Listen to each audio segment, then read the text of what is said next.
Abonnez-vous gratuitement sur votre chaîne YouTube congodialogue.com. Abonnez-vous gratuitement sur votre chaîne YouTube congodialogue.com. Yesu akufaki mponanga na yo ndeko na ngai oyo andimeli atondisa mina pouvoir tika kolanda ba faux pasteur bazokosa yo baza ba magicien yo leki bango na pouvoir. Yesu akufaki mponanga na yo ndeko na ngai oyo andimeli atondisa mina pouvoir tika kolanda ba faux pasteur bazokosa yo baza ba magicien yo leki bango na pouvoir yeye. Bien-aimé dans le Seigneur, libota na nzambe bato Yesu akufela bandeko ya biso. Bien-aimé nzambe apambola bino bisika nonso bino bozwami au nom de Jésus-Christ. Oh, bien-aimé dans le Seigneur, epesi pasi, epesi mawa, bien-aimé dans le Seigneur, vidéo moko tozui, oh, bien-aimé, bonzambe yango nini, bien-aimé, pourquoi, bien-aimé, bozo kangamana bato yo, bien-aimé na yebisaki bino, na mondo yo, soki tozali 10, c'est que 8 bana, bazali bana na satana, 2 kaka ya pamba nde bazabana na nzambe, makambu mingi bozo mona na ba réseaux sociaux, ezabana na satana, bango na bango nde bazo sala, po ba influencer, bana na nzambo baza faible d'esprit.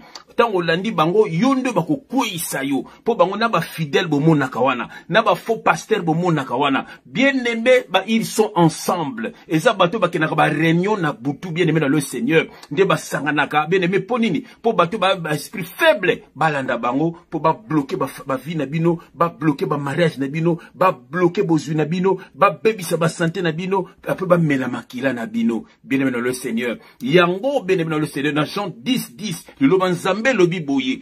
Bien-aimé, les voleurs ne viennent que pour détruire, dérober et égorger. Voilà, bazaba voleur. Mais Christ a lobby, mais Christ est venu pour que les brebis aient la vie et qu'ils aient en abondance. Bien-aimé le Seigneur, bien-aimé, avant tout passo la makomi, avant tout bondela, tout un autre vidéo, vidéo moko bien-aimé, vidéo moko somo na pasi pona kotala yango mingi si botali yango mais bien me bolanda yango après to passo la makomi au nom de Jésus-Christ.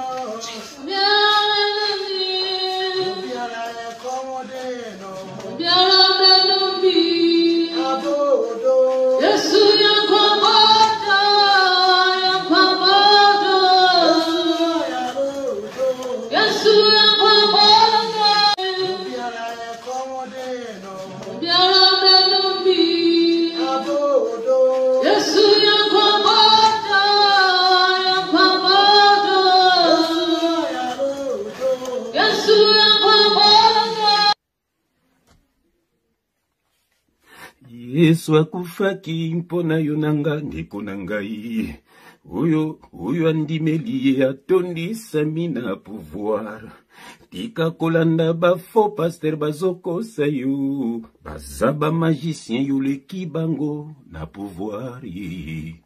Bien-aimé dans le Seigneur, pesi pasi moni vidéo wana. Bien-aimé na moni to bondela yambo te to passo la makomi au nom de Jésus-Christ, éternel Dieu des armées. Papa, merci na ministère, merci na puissance, merci na connaissance ya parole, merci na Saint-Esprit. Alléluia.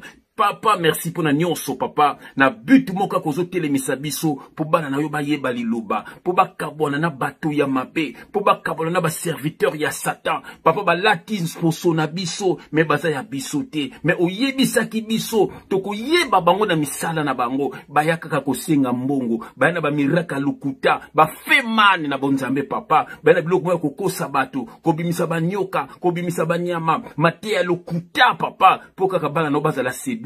Ba prophétie lokuta papa po ba no bazala séduit balandaka bango papa ba miracle lokuta papa po ka bala na yo bazala balanda bango kaka nozo telemisa biso papa po te bala na yo ba yiba parole po yondo salaka miracle. C'est par la parole Maria Zwakizemi, c'est par la parole ndeto biki sami papa yango tiketi loloba lelo nzambe ekangola bano ya yo. Que le Seigneur Saint-Esprit parle pour l'édification de ton peuple. Au nom de Jésus-Christ, nous avons ainsi prié et nous disons Amen. Ah, bien aimé, vous en adressez à bien. Awa, pembe na pembe. Vérité de vérité. Révélation de reva. Uniquement pour na bat. To yesu akufela. Alléluia. Bien aimé, ceux qui yesu akufela yo. Comment kolanda bato aboy. Ceux qui yesu akufela yo. Bien aimé, Nzambe. Alati nzoto ya moto. Ami kiki. Bien aimé, akomi offrande. Akomi mbeka. Poete yo bikisama. Oh, bien-aimé, si vous n'engez nini, olandaka batu, okoma muumbu ya batu, opesaka ba mbongo, oh, bien-aimé, bakosaka yo, babimaka même na yo, bien-aimé, pona lukuta na kombo Yesu, et tu acceptes cela. Est-ce que Yesu akufela yo, oui ou non? Est-ce que Yesu akufela bango, toi akufela yo?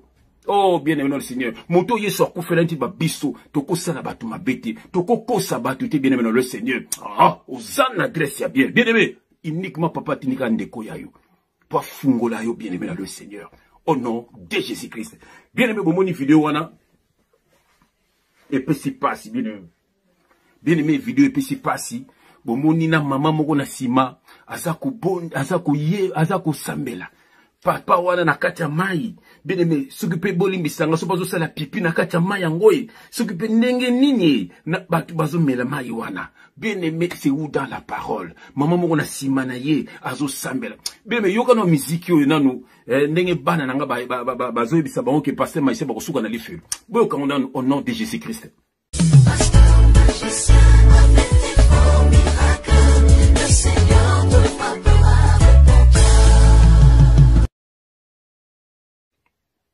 Mais boyo encore.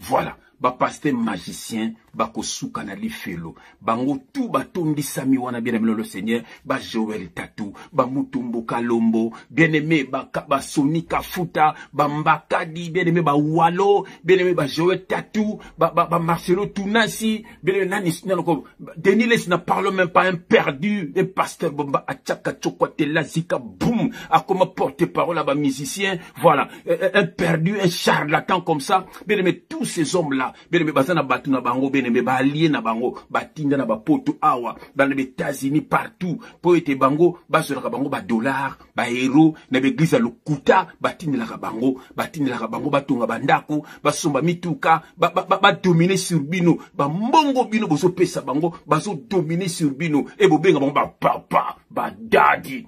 Bien aimé, n'engana babo bela tako bela. Ça fait mal, ça fait mal. Comment bien aimé, o mitike pa ya mutu moko boy, alingo kede musalate, a vimbi sakali boum na bambongo na bino, et puis on vuka bino.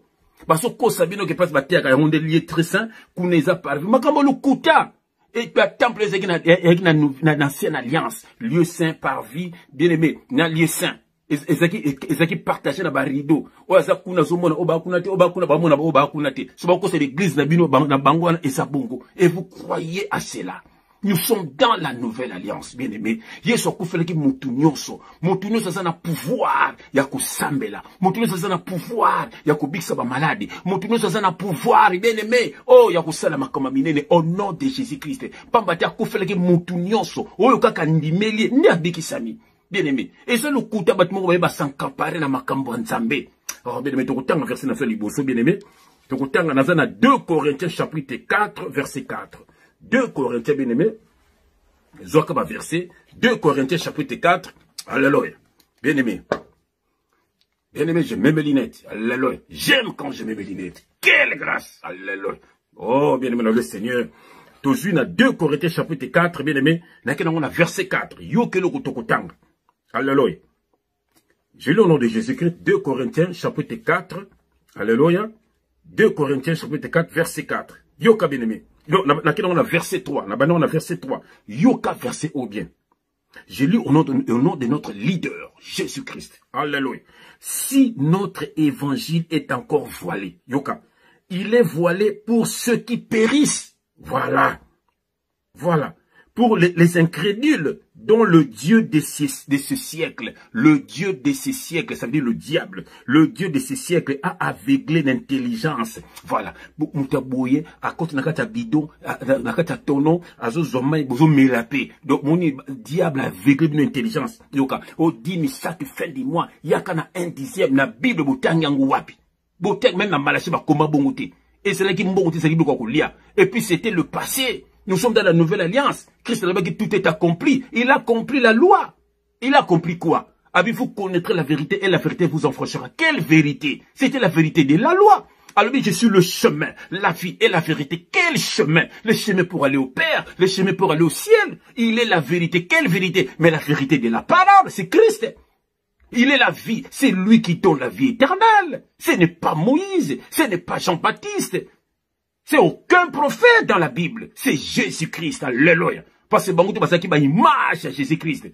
Oh, pourquoi Bazoko Sabino? Et à la croix, qu'est-ce qu'il avait dit notre Seigneur? Tout est accompli. Tout. Alors, c'est quoi tout est accompli?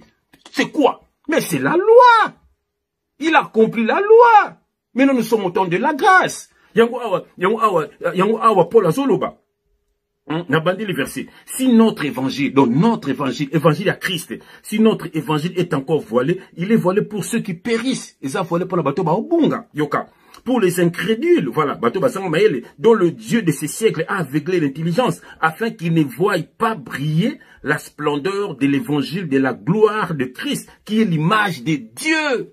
Oh, bien aimé, Yoka verset Moussous. Oh, bien aimé, est-ce que va faire ça ou yé bien, Yoka tata pastel, toke retraite, balobi nini, tout ça là, bien aimé, quel aveugle, Yoka toke na Galates chapitre 1, Yoka le tokotanga, Galates chapitre 1, laquelle on a abandonné verset 6 à 8. Je lis au nom de Jésus-Christ, bien aimé, Yoka. Ici, c'est Paul toujours qui parle. Je m'étonne que vous détourniez si promptement de celui qui vous a appelé par la grâce de Christ. Par la grâce de Christ, Yoka. Pour passer à un autre évangile, Yoka. Non, pas qu'il y ait un autre évangile, mais il y a des gens qui vous troublent. Il y a des gens qui vous troublent et qui veulent altérer l'évangile de Christ. Yoka, verset 8. Mais si nous-mêmes, si un ange du ciel annonçait un évangile s'écartant de celui que nous vous avons prêché, qu'il soit anathème. Qu'il soit anathème. Donc, azala maudit, souka yaba malédiction. Donc, il n'est pas la lobby. Ceux qui moutou moussousou, avec au prêcher bien l'évangile, bisou au prêcher bien noté, azala maudit. Qu'il soit anathème, azala maudit. Bien aimé. Bateau l'évangile, baote yabino, obo pesaka dim chaque fin du mois, bob sanga Paul a te yaki angu wapi. Apôtre le mouka te yaki angu wapi. Bafasi baote ya bino wana beneme neti oyo bo dindi na kata mai bo mutadina na kata mai azobiso kopa zo pesa bino et ça na verset nini ba blo batea kamiko biso bino banyama na nzoto ba misaka ka banyoka mike ba misaka ba miselekete ba misaka bino esprit ba misaka bino o esprit ya san esprit lion pa bimi na kata église yo ezate ana esprit ngando pa bimi ezate baso ko sabino ni bana mikie baso ko sabino bonengi ni lukwa bana mikie. Pourquoi vous avez mabino na li felo? Makambo nzambe sa makambo bato mukilité. Bino nzamba tinda kakaka ba messager, tinda ba père spiritualité. Il est lui-même le père. Le père c'est lui. Na itu na kabino o bato bo benki tibi o swa papa. Bozangi sko papa molimo. Bo bisanga. Bo benki papa ya respect to papa molimo. Papa molimo azab molimo amona na kate. Bon awa ya kufi bozangi sko papa molimo. Donc ça t'a beta bino des aveugles comme ça. Alléluia. Bien aimé. Donc il y a un verset na biso mususu yo ke l'autre tanga na verset na biso oyo na ke na 2 Timothée. Yo na tanga na 2 Timothée. 1 Timothée chapitre 2, voilà, verset 5. 1 Timothée chapitre 2, voilà, 1 Timothée chapitre 2, alléluia. Bien aimé, j'aime mes lunettes, j'aime quand j'ai mes lunettes. Quelle grâce, bien aimé, alléluia. Bien aimé, toké na 1 Timothée chapitre 2, na verset, na verset 6, hein? Non, verset 5. Bien aimé, l'anda verset au bien. Je lis au nom de Jésus-Christ, notre Seigneur. Cela est bon et agréable devant Dieu, notre Sauveur, qui veut que tous les hommes soient sauvés et parviennent à la connaissance de la vérité. Car il y a un seul Dieu et aussi un seul médiateur. Mais un seul médiateur, bien aimé, je répète, un seul médiateur.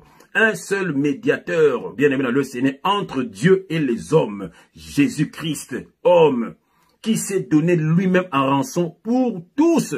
C'est là le témoignage rendu en son propre temps. Bien aimé, il y a un seul médiateur entre Dieu et les hommes, c'est Jésus-Christ. Ce n'est pas ton gouvou, ce n'est pas Babylone Konabino, bien aimé, Eza bongote, bien aimé, Bazoko Sabino, Bazo Memabino n'enfer, bien aimé, Yoke Logomo Yelinga, Totanga Ngope Mingi, bien aimé, Nazana Jean, Yoka Totanga Ngope Mingawa, Jean 1, 17, je crois que c'est ça, Jean 1, Jean chapitre 1, Jean chapitre 1, verset 17. Yoka, Jean chapitre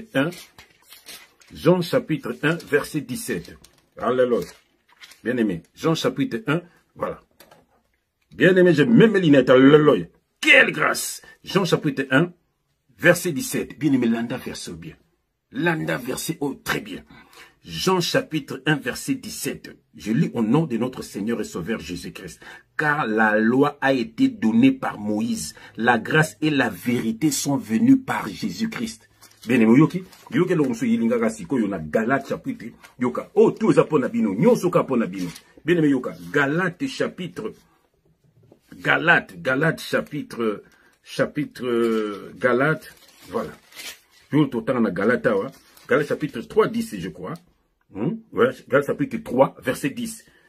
La loi a été donnée par Moïse, mais la grâce et la vérité sont venues par Jésus-Christ. La loi est passée. Et le juste vivra par la foi et non par les œuvres et non par la loi. Yoga na Galate 3, 10. Je lis au nom de Jésus-Christ. Car tous ceux qui s'attachent aux œuvres de la loi sont sous la malédiction. Rien ne marche au Congo parce que les pasteurs ont détruit le Congo. Ils ont détruit le peuple. Ils ont rendu le peuple faible. Ils ont rendu le peuple, ce sont des naïfs. Bien aimé, peuple congolais comme bololé, pour n'avoir faux pasteur, à comment banga bango, pour ba politicien ba yiba, pour ba milice ba détruire. Yo qui mi musique aucune église, njoka l'église ozaka na maboka ba ya Satan.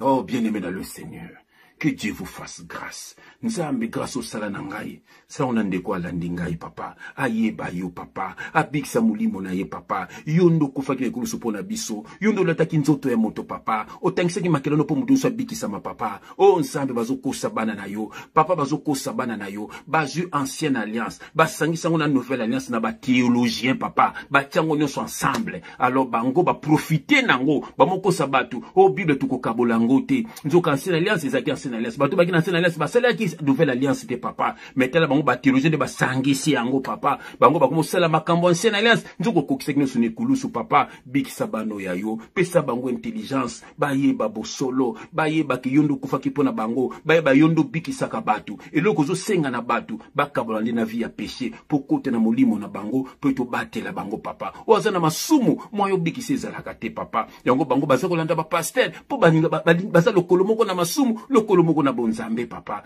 Yo bazo kosa bango nem to basambelaka bango nzoka lokuta papa. Yo lobaki moto akosenga na yo okubatela ye papa. Bala no bayeba yo. Baza la sauver. Makila Jésus Christ bomba bango. Baza la invisible à toute attaque de l'ennemi. Pesa bango connaissance ya kuyeba yo papa. Et puis biki sama. Ndeko landingai. Que Dieu te bénisse. Que Dieu te visite. Au nom de Jésus-Christ. Banguna na yo. Baza la marche pied na yo. Sois béni mon frère. Sois béni ma soeur. Au nom de Jésus-Christ. Amen. Abonnez-vous gratuitement sur votre chaîne YouTube. congodialogue.com. Abonnez-vous gratuitement Sur votre chaîne YouTube. congodialogue.com. Makambo bofrana ba Congo Dialogue donc blague était dans vos abonnés na Congo Dialogue.